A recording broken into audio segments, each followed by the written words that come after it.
So we've done the heading part of our header. Now we need the body part, because the part that's actually going to hold the part that we see. Okay. So normally when we do this, right, we do something like this, and we can go ahead and do it. I'm just going to go, not that, sorry. It's body, like so. And then we normally do the closing. We're actually not going to put the closing on here, and this is why. What we're doing is making a sandwich. The header starts at the top, right? Then it's going to be the index in the middle. That's the meat.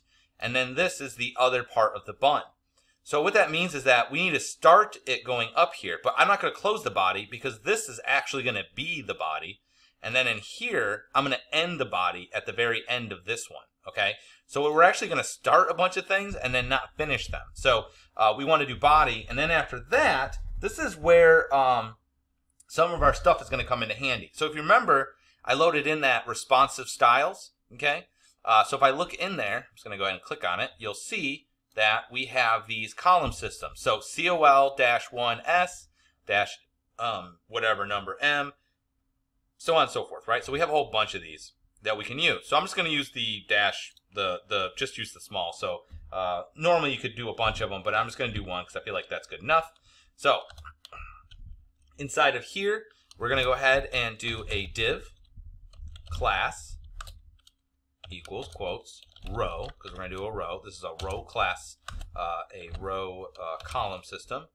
All right, div like that. So we'll have one row, and actually yes, it's just going to be one row.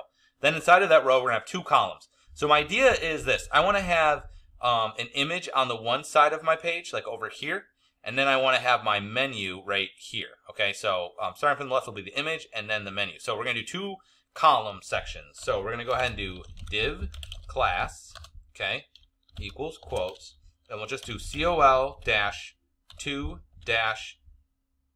which means it'll take up two columns. All right, and then inside of, we'll just close this first.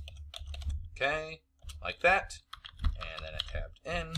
Okay, and then we just need to do another one of these. I'm just going to copy and paste it because it's a little bit easier. Control-C, Control-C, Control-V.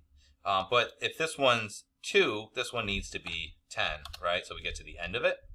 Great. All right, so that will do that. Now, inside of it, we're going to put something in here. But for now, let's just do placeholders. And we'll just, again, do, I'm just going to do H3s this time, just because. And we're just going to say logo. We want a logo to be in here. Oops, H3, like that. And then inside of this one, I'm going to go ahead and do another H3. And this one will be navbar. Boink H3, like so, okay?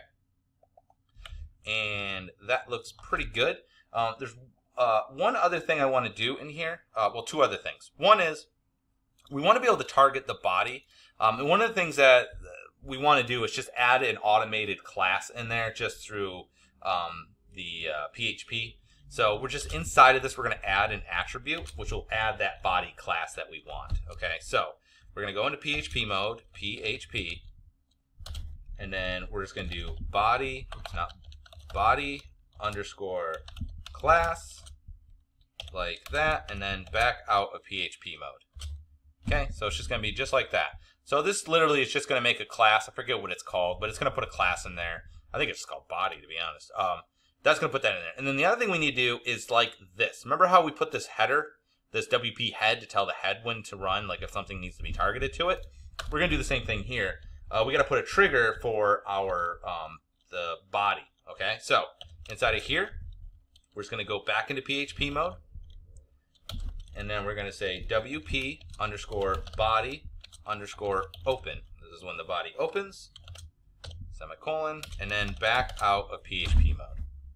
All right, so voila. Now go ahead and save that, and then we can open up our site. I'm just going to close this out. We don't need that anymore, and we'll hit refresh.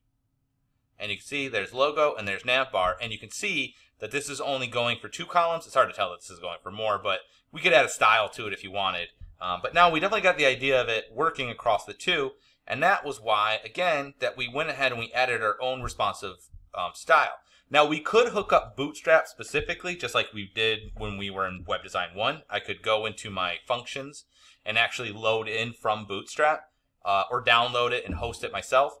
But the advantage is by doing my own is that I can do whatever I want there, right? Like that's the whole point of all this is that we have a lot more control. You know, anybody can use a WordPress theme, but the ability to make one is going to give us a lot more control, and it makes it a lot more dynamic, and we can do all sorts of things that we want. Okay, so that's good now for the body part of our header. Okay.